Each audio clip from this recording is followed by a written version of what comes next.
On parle beaucoup de guerre commerciale, de guerre diplomatique. Mais il semblerait que la véritable guerre du XXIe siècle, en fait, elle se déroule ailleurs. Oui, dans un espace invisible, silencieux. Un espace où les armes ne sont ni des missiles, ni des chars.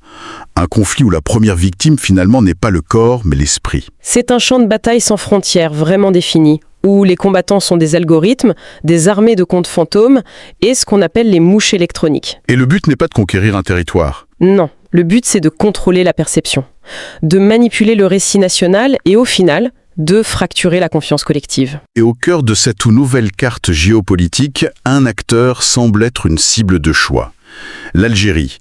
La question n'est plus de savoir si elle est attaquée, mais plutôt de comprendre la mécanique de cette guerre de l'information. Pourquoi maintenant et surtout par qui? Exactement. Alors, pour commencer, soyons clairs. L'Algérie, est-ce qu'elle est réellement si centrale sur l'échiquier mondial pour justifier une offensive d'une telle ampleur?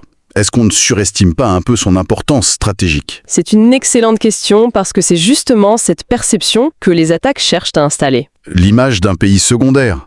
Voilà, sans grande importance. Mais les faits géopolitiques, eux, sont têtus. L'importance de l'Algérie, ce n'est pas une surestimation. C'est une réalité qui dérange certains. Et on peut l'analyser sous plusieurs angles. Le premier, ce serait son poids stratégique, j'imagine. C'est une puissance pivot en Afrique du Nord. C'est le point de départ. Mais un pivot, il y en a d'autres dans la région. Qu'est-ce qui la distingue, alors, au point d'en faire une cible? Son indépendance. C'est ça le point fondamental. Sa politique étrangère est, disons, farouchement souverainiste. C'est-à-dire qu'elle refuse l'alignement. L'alignement systématique, oui, sur un axe, qu'il soit occidental, russe ou autre. Elle parle à tout le monde, mais n'appartient à personne. Et dans un monde qui se reconfigure en blocs, cette position... d'électrons libres. C'est ça, d'électrons libres. Elle est perçue comme une anomalie, voire une menace par les puissances qui veulent imposer leur influence. Cette indépendance, elle irrite profondément. Et j'imagine que cette irritation est décuplée par la montée en puissance militaire très visible de ces dernières années. Les budgets de la défense ont fait couler beaucoup d'encre. Exactement. On ne parle pas de petits ajustements là, on parle d'augmentation sans précédent. Oui. Il faut ajouter à ça le développement d'une industrie militaire locale et puis des partenariats stratégiques très médiatisés, notamment avec la Chine et la Russie. Et chaque nouvelle acquisition d'équipement est interprétée comment? Eh bien, elle n'est pas perçue comme un acte défensif. Elle est vue comme une perturbation de l'équilibre des forces. Ça crée inévitablement des tensions régionales, internationales. D'accord. Donc on a une posture d'indépendance politique qui est adossée à une puissance militaire qui grandit. C'est le cocktail parfait pour que certains veuillent affaiblir son influence diplomatique. Précisément. C'est donc là que la guerre de l'information intervient, pour saboter cette influence. C'est le champ de bataille principal. L'influence diplomatique. Prenez des dossiers aussi sensibles que la Palestine, où sa position est historique, ou la question du Sahara occidental. La voix de l'Algérie porte. Elle est écoutée? Elle est écoutée, oui. À l'Union africaine, aux Nations unies, les campagnes de désinformation visent exactement à ça, affaiblir cette voix, la discréditer, la rendre inaudible en fait. Le but est de saper sa crédibilité pour neutraliser son action. On comprend mieux la logique. Mais passons à l'arsenal. On imagine mal que ce soit l'œuvre de quelques hackers isolés dans leur garage. Ah non, on en est à des années-lumière. Comment est-ce qu'on fabrique concrètement une fausse réalité? Comment on crée ce bruit permanent contre un État? On est face à un arsenal qui est industriel, organisé, très sophistiqué. Le premier niveau, le plus basique, on va dire, ce sont les botnets. D'accord. Il faut imaginer un serveur, un seul, qui pilote des milliers, voire des dizaines de milliers de comptes fictifs sur les réseaux. En une minute, il peut lancer des milliers de publications coordonnées. Pour imposer un hashtag ou attaquer quelqu'un. Voilà, c'est une force de frappe numérique, instantanée et massive. Une sorte de marteau-piqueur numérique. Mais les plateformes, que ce soit X, Facebook, elles deviennent de plus en plus efficaces pour repérer ces bots. Non, comment on contourne ça? On passe à un niveau bien supérieur, les fermes de téléphone, les phone farms. Là, ça devient plus sérieux. Ah oui, c'est fascinant et terrifiant à la fois. On ne parle plus de comptes virtuels gérés par un logiciel. On parle de lieux physiques. Des lieux physiques? Oui, des salles entières, avec des centaines, parfois des milliers de vrais smartphones, alignés sur des étagères, et chacun gère plusieurs comptes réels sur différentes plateformes. Attendez, on parle bien de vrais téléphones en dur, Ce n'est plus du code, c'est du matériel qui simule un comportement humain, mais à grande échelle. Exactement. Leur travail, c'est de créer une tendance, de simuler une opinion publique spontanée. Ils vont liker, commenter, partager, pour faire croire à un mouvement populaire. Ce qui apparaît à l'écran comme une vague de colère ou de soutien, Est en réalité une opération mécanique. orchestré, payé, pour donner l'illusion d'un consensus. C'est de la fabrication d'opinion à l'échelle industrielle. C'est glaçant. Et j'imagine qu'il y a un troisième niveau pour parfaire le dispositif. Oui, le sommet de la pyramide, les mouches électroniques. Alors là, ce ne sont plus des robots. Non, ici on parle d'humains, des groupes d'individus bien réels, payés, entraînés, coordonnés. Leur mission est simple et brutale, saturer le débat. C'est-à-dire, Elles diffusent un seul narratif. Elles amplifient la moindre nouvelle, négative, même mineure, et surtout elles attaquent violemment, de manière concertée, toute voix qui serait dissidente. Elles créent un climat de harcèlement, de peur, où le citoyen ordinaire n'ose plus s'exprimer. et là le piège se referme. Le citoyen lambda, en voyant ce déferlement de messages unanimes, finit par croire que c'est l'opinion majoritaire. Oui, il pense que c'est une vague de fond authentiquement algérienne. Il se sent isolé dans son propre pays. C'est le cœur de la stratégie. La perception de la réalité est complètement altérée. Et pour couronner le tout, cet arsenal est masqué Comment ça? par un camouflage technologique. On utilise des VPN, des serveurs proxy. Une attaque peut être pilotée depuis l'Europe ou le Moyen-Orient, mais son origine numérique est quasi intraçable. Elle peut même sembler venir de l'intérieur du pays. On n'est donc plus dans la propagande classique. C'est de l'ingénierie sociale, du ciblage psychologique. Il doit y avoir une doctrine derrière tout ça? Une sorte de manuel d'opération? Absolument. Il y a une matrice, un modèle de référence qui est constamment cité dans les rapports sur le sujet, celui de Cambridge Analytica. Ah oui, bien sûr. La méthode qui a été testée et perfectionnée lors du Brexit ou de l'élection américaine de 2016 est aujourd'hui appliquée presque à la lettre contre des États comme l'Algérie. Le processus est méthodique, clinique, et il se déroule en plusieurs étapes très claires. Détaillons ce processus. Comment ça marche, étape par étape? La première phase, j'imagine, c'est la collecte de données. C'est ça, la collecte et l'analyse. Des algorithmes scrutent le comportement de millions d'utilisateurs. Ils ne regardent pas seulement ce que les gens disent, mais ce qu'ils aiment, ce qu'ils partagent. Le temps qu'il passe sur une vidéo? Exactement. Le but, c'est d'identifier les frustrations, les peurs, les sujets qui divisent la société. C'est une cartographie, en fait. Une cartographie des vulnérabilités psychologiques d'une nation entière. Trouver les failles. C'est exactement ça. Et une fois cette carte établie, on passe à la deuxième étape. Le ciblage psychologique. Les campagnes frappent chirurgicalement sur ces points faibles. Donnez-nous un exemple. S'il y a une tension sur l'accès à l'eau dans une région, ils vont l'amplifier avec de fausses informations. S'il y a une frustration économique chez les jeunes, ils vont la transformer en un sentiment de désespoir, de trahison. Il s'agit d'appuyer là où ça fait mal. D'accord. Ce qui m'amène à la troisième étape, qui doit être l'amplification. Oui, l'amplification disproportionnée. Transformer des problèmes mineurs, des faits divers, en crise nationale. Un incident local est monté en épingle par des centaines de comptes pour donner l'impression d'un chaos généralisé. Le but, c'est de saturer l'espace médiatique de négatif. C'est ça. Faire en sorte que le citoyen n'entende parler que de ce qui ne va pas. Puis, une fois que le climat est suffisamment anxiogène, on s'attaque aux fondations. C'est la quatrième étape, le discrédit systématique des institutions piliers. L'armée, la présidence, la diplomatie, les grandes entreprises nationales. Chaque institution est attaquée sous un angle spécifique, avec des messages adaptés pour la décrédibiliser. Et pour finir, il faut que tout ça paraisse crédible. Ce n'est pas juste la fausse information brute, j'imagine. Non, et c'est la cinquième et dernière étape, la plus sophistiquée, la diffusion professionnelle. On ne propage pas des mensonges grossiers, on propage des fake news qui sont conçus pour être virales. C'est-à-dire? Elles sont souvent mélangées à des éléments de vérité pour être plus difficiles à démonter. Le design est soigné, avec des infographies, des courtes vidéos formatées pour WhatsApp ou TikTok. Le langage est étudié pour toucher émotionnellement, pour provoquer la colère ou la peur. Parce que ce sont les émotions qui génèrent le plus de partage. Évidemment. C'est un plan d'une perversité redoutable. Mais quel est le but ultime? Créer le chaos pour le plaisir? Isoler le pays? Quel est l'impact stratégique recherché? L'objectif final, c'est de neutraliser un État de l'intérieur. sans avoir à tirer un seul coup de feu. Les buts sont très clairs. Le premier, c'est de créer une division interne profonde. Le fameux « diviser pour mieux régner ». Un classique, mais adapté à l'ère numérique. Un peuple divisé, une société fracturée où les gens se méfient les uns des autres est beaucoup plus facile à manipuler de l'extérieur. Et le deuxième objectif? Instaurer un climat de défiance généralisée.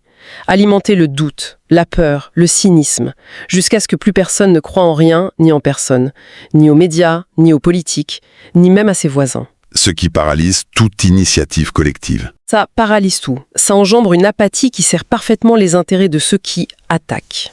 Et les impacts à l'international dans tout ça? C'est le troisième objectif, plus stratégique. Affaiblir l'image du pays pour nuire à ses intérêts concrets. On va diffuser l'image d'un pays instable, au bord de l'effondrement pour décourager les investisseurs. On va attaquer sa réputation sur la fiabilité de ses livraisons de gaz à l'Europe. On va remettre en question son rôle sécuritaire au Sahel. Il s'agit de l'isoler. Et pourquoi l'Algérie, plus qu'un autre pays, serait particulièrement vulnérable à ce type de guerre? Qu'est-ce qui en fait un terrain de jeu aussi propice? Il y a une conjonction de 3 facteurs, je pense. Le premier, c'est sa démographie et sa connectivité. Plus de 70% de la population est sur les réseaux sociaux. C'est une population très jeune, très connectée. C'est donc une audience immense. Une audience immense et malheureusement une proie facile pour des campagnes qui jouent sur l'émotion et l'immédiateté. La deuxième raison, ce doit être lié à la culture numérique, le manque de réflexes de vérification. Oui, c'est un point absolument crucial. Il y a une faible culture cybernétique générale. Une grande partie de la population a encore tendance à croire et à partager des informations sans les vérifier. Surtout si elles confirment leur propre frustration. Bien sûr. Et ces citoyens deviennent alors, sans le savoir, en toute bonne foi, les relais les plus efficaces de la propagande. Ils font le travail de l'attaquant, mais gratuitement. Et la troisième raison? La troisième, c'est une prise de conscience qui a été tardive de la nature de la menace. Ce qui était avant considéré comme de la simple communication, de la propagande, est aujourd'hui une menace directe pour la sécurité nationale. L'influence sur l'opinion publique n'est plus un enjeu soft, c'est devenu un enjeu hard. En somme, le champ de bataille, c'est l'écran de nos téléphones. Et la première ligne de défense, c'est notre propre esprit critique. La responsabilité est écrasante pour chaque individu. Elle est écrasante, mais la riposte ne peut pas être qu'individuelle. Ce serait totalement insuffisant face à une menace industrielle étatique. La parade doit être systémique. C'est-à-dire? Les experts s'accordent sur le besoin d'une véritable stratégie nationale de guerre informationnelle. Une stratégie qui combine la cybersécurité, le renseignement pour identifier les sources et surtout une diplomatie numérique offensive, capable de porter un contre-récit. Et à l'échelle du citoyen, au-delà de l'esprit critique individuel? Il faut des campagnes de sensibilisation massives, continues, dès l'école, dans les médias. Le discernement, la vérification des sources, ça doit devenir un réflexe national. Et soutenir le contenu local peut-être? C'est peut-être le plus important. Soutenir massivement la création de contenu national de qualité. Un contenu fort, créatif, qui raconte le pays avec ses propres mots, ses propres images. C'est le meilleur antidote au poison de la propagande. Ce qu'on décrit ici, ce n'est pas une théorie du complot, c'est une réalité opérationnelle, documentée. Tout ça, ça soulève une question encore plus fondamentale sur la nature même de la souveraineté à l'ère numérique. Oui. Si l'opinion publique d'une nation peut être fabriquée de l'extérieur, achetée et manipulée comme une simple marchandise, qu'est-ce que ça veut encore dire le concept d'État-nation? La volonté populaire, pilier de nos systèmes politiques, n'est-elle pas en train de devenir le nouveau théâtre d'ombre des puissances mondiales? On parle sans cesse de désinformation, de fake news. Franchement, le terme est tellement galvaudé, il ne veut plus rien dire. C'est vrai.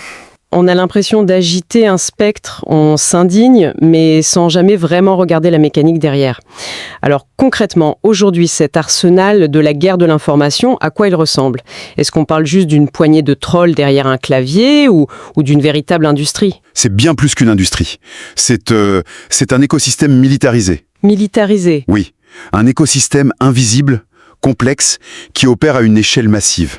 Le but, ce n'est plus de lancer une simple rumeur, mais de construire des réalités alternatives complètes. Pour comprendre la menace, il faut accepter de démonter la machine, pièce par pièce. Alors, allons-y, démontons. Commençons par la base, ces fameuses armées de bots. Est-ce que c'est une simple métaphore de journaliste pour désigner des comptes un peu agressifs ou est-ce qu'on parle d'une réalité technique, organisée? Ah non, c'est bien plus qu'une métaphore. On parle d'une réalité technique, tout à fait quantifiable, avec une vraie chaîne de commandement. Comme dans une armée. Une chaîne de commandement? Oui, il faut imaginer un réseau de milliers, voire de dizaines de milliers de comptes, tous contrôlés à distance par un serveur central. Dans le jargon, on appelle ça un serveur C2. C2 pour Command and Control. Exactement. Et ce serveur, il donne des ordres à toute l'armée de comptes en même temps. Ce n'est pas juste du bruit aléatoire alors. C'est une sorte d'orchestre synchronisé. C'est ça. Le serveur C2 va dire « Postez ce message à 14h02, likez cette publication en masse, retweetez cette vidéo maintenant ». Le but, c'est de créer en quelques minutes l'illusion d'une tendance virale, de faire croire que tout le monde en parle. Voilà, que l'idée est beaucoup plus populaire qu'elle ne l'est en réalité. Attendez, des dizaines de milliers de comptes? J'ai du mal à me le représenter, on sait à quel point les plateformes sont devenues strictes. Comment est possible de créer une telle armée sans se faire repérer en 24 heures? Qui sont ces soldats? C'est là que l'ingénierie devient intéressante. Il y a 3 sources principales. La première, la plus simple, ce sont des comptes réels qui ont été piratés. D'accord. Leur historique, leurs publications, leurs amis, tout ça leur donne une légitimité immédiate. Donc mon vieux compte que je n'utilise plus depuis des années pourrait devenir un soldat malgré moi. C'est assez dérangeant, quoi. C'est tout à fait possible. Mais ça ne suffit pas pour des opérations à grande échelle. C'est une ressource limitée. Alors la deuxième source. La deuxième, c'est la création de comptes de manière entièrement automatisée, par des scripts. Mais bon, ces comptes sont fragiles, ils n'ont pas d'historique, pas de photos de profil crédibles. Ils se font repérer vite, j'imagine. Très vite. Ils sont souvent détectés et supprimés rapidement par les plateformes. Alors d'où viennent les troupes d'élite? Celles qui durent? C'est la troisième source, la plus redoutable et la plus sophistiquée. Ce sont les comptes gérés par ce qu'on appelle des fermes de téléphone. Des fermes de téléphone. L'image est frappante. On doit s'imaginer des hangars remplis de smartphones posés sur des étagères. L'image n'est pas si loin de la réalité. Ce sont des installations physiques avec des centaines, parfois des milliers de smartphones ou de cartes SIM, tous connectés et pilotés par un ordinateur. Et leur rôle? Il est crucial. Quand on crée un compte sur un réseau social, on demande souvent un numéro de téléphone pour une validation par SMS. Ces fermes fournissent ces numéros à la demande. Un compte validé par un vrai numéro obtient un sceau de confiance initiale aux yeux des plateformes. Il est perçu comme plus légitime? Beaucoup plus. Et il peut opérer bien plus longtemps avant d'être détecté. D'accord, mais soyons sérieux une minute. Les géants du web ne sont pas des enfants de chœur. Ils ont des armées d'ingénieurs, des algorithmes surpuissants, ils déploient des captchas, ces tests pour prouver qu'on n'est pas un robot. Comment cet arsenal peut déjouer des défenses qui coûtent des milliards? C'est une course à l'armement, et j'ai du mal à croire que les attaquants puissent la gagner. C'est une course à l'armement, oui. Et les attaquants ont très souvent une longueur d'avance, justement parce qu'ils ne suivent pas les mêmes règles. Comment ça? Prenez les captchas. Ils ne les résolvent pas manuellement, bien sûr. Ils ont 2 méthodes. Soit des services automatisés basés sur l'IA qui reconnaissent les images ou les lettres, soit, et c'est plus surprenant, ils font appel à un véritable marché noir. Un marché noir de résolution de captcha. Vous plaisantez? Pas du tout. Ce sont des services où des humains, souvent dans des pays à bas coût, sont payés une fraction de centimes pour résoudre ces tests en temps réel pour le compte des machines. Ils externalisent la part humaine de la triche. C'est exactement ça.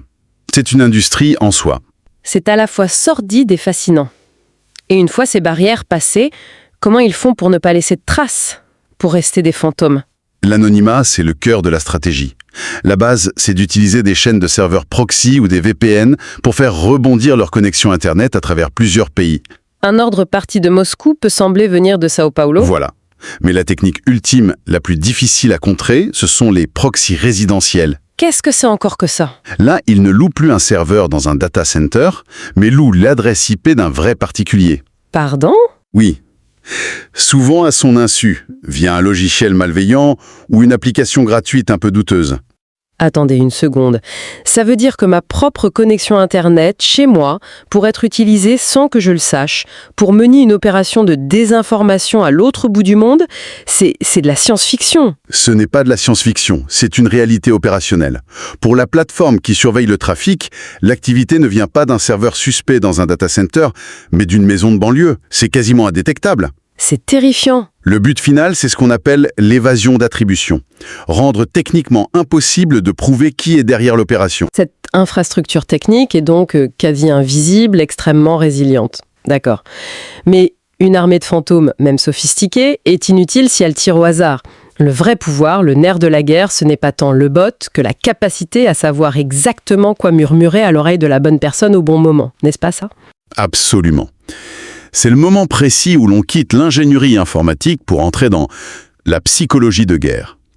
La technique reine aujourd'hui, c'est le micro-ciblage psychographique. Alors là, on ne parle plus seulement de me proposer des publicités pour des chaussures que j'ai regardées hier.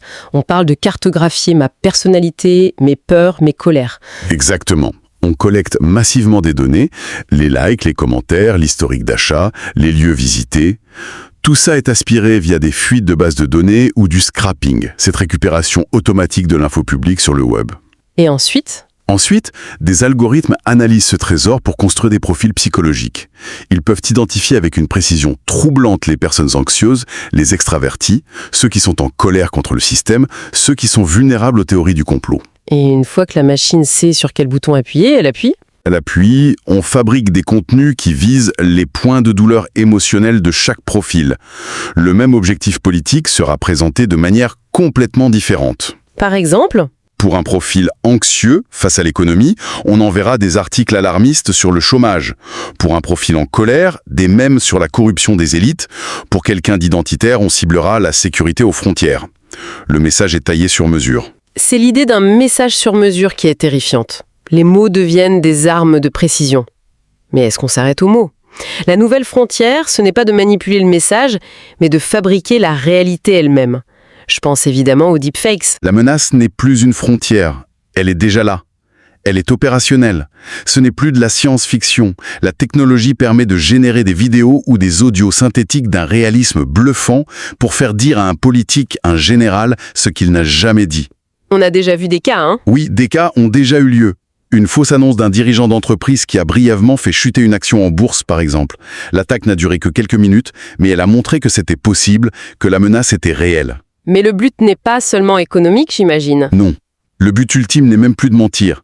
C'est de détruire le concept même de preuve. Comment ça ? Si n'importe quelle vidéo peut être une fabrication, alors une vidéo authentique n'est plus une preuve irréfutable. C'est une attaque contre la confiance que l'on place dans ce que l'on voit et ce que l'on entend. Une vidéo comme ça, c'est une chose. Mais comment est-ce qu'une fausse information, une fois créée, devient une vérité acceptée par des milliers de personnes ? Ça ne peut pas rester juste un post anonyme sur un forum. Non, bien sûr. C'est là qu'intervient un processus très précis, qu'on appelle le blanchissement de narratif. Le blanchissement. D'abord, l'histoire est lancée par le réseau de comptes anonymes dont on parlait. D'accord. Mais à ce stade, ce n'est que du bruit. Personne n'y croit vraiment. Exactement. C'est là qu'intervient la deuxième étape, le recyclage. L'histoire est reprise et amplifiée par des petits médias en ligne complaisants ou des influenceurs payés. Et soudain, ce n'est plus un tweet anonyme, c'est un article. Ça lui donne une première couche de vernis, une fausse légitimité. C'est une sorte de blanchissement d'informations en fait. C'est précisément le terme. Car la dernière étape, la plus cruciale, c'est quand un média plus important, parfois respectable, reprend l'histoire. Même un média sérieux, hein. Pas pour affirmer qu'elle est vraie, mais pour dire « une controverse enfle sur Internet à propos d'eux », certains s'interrogent sur « et voilà ».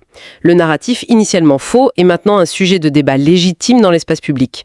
Il a été blanchi. Face à tout ça, cette combinaison d'ingénierie, de psychologie, de manipulation, on a un sentiment d'impuissance.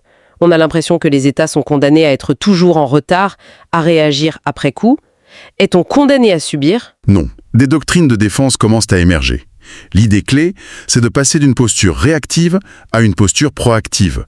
Ne plus se contenter d'éteindre les incendies, mais empêcher qu'ils ne s'allument. Et concrètement, on commencerait par où pour bâtir une telle défense ? La priorité absolue, les 3 premiers mois, c'est de bâtir les fondations. Ça veut dire créer une cellule de crise nationale qui fait parler entre des gens qui ne se parlent jamais. La cybersécurité, la communication gouvernementale, l'éducation. Et en parallèle, établir une ligne rouge, un canal de communication direct et sécurisé avec les plateformes. Sans ça, toute action est vaine. Exactement. Une fois que cette structure est en place, on passe à l'étape proactive. On part à la chasse aux bots. C'est un jeu sans fin. L'essentiel, c'est de renforcer ce que j'appelle le pare-feu humain. Former des centaines de journalistes, de fact-checkers, pour qu'ils deviennent la première ligne de défense de la société civile. D'accord, mais ça reste une défense. La guerre de fond, elle se gagne où? Elle se gagne sur le long terme, en renforçant l'immunité collective de la société. C'est le cœur de la stratégie. Lancer de grandes campagnes de sensibilisation, intégrer l'éducation aux médias dans les programmes scolaires dès le plus jeune âge. Apprendre l'esprit critique, la vérification des sources. C'est ça.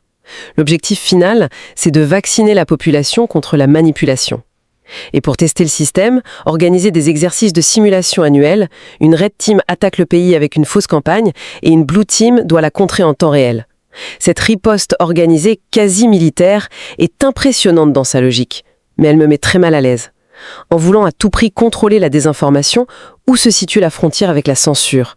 Comment éviter de construire un ministère de la vérité? C'est tout le paradoxe. Et c'est le danger principal. La défense de la démocratie ne doit jamais se faire au détriment des libertés. Alors, comment fait-on? Les mécanismes légaux doivent être d'une précision chirurgicale pour ne cibler que les opérations de manipulation coordonnées sans jamais museler le débat. Et puis, il faut se souvenir que cette guerre est transnationale. Les serveurs, les proxys, tout ça est souvent hors de nos frontières. La coopération internationale est indispensable, mais elle est encore balbutiante. C'est un équilibre qui semble presque impossible à trouver. C'est un des plus grands défis de notre époque. Mais au fond, la véritable bataille à long terme n'est ni technique ni légale. Elle est philosophique. Philosophique? Dans un monde où n'importe quelle image, n'importe quel son peut être fabriqué avec une facilité déconcertante, que signifie encore une source de confiance? Et surtout, qui aura le pouvoir et la légitimité de la définir? C'est peut-être ça la question la plus déstabilisante de toutes.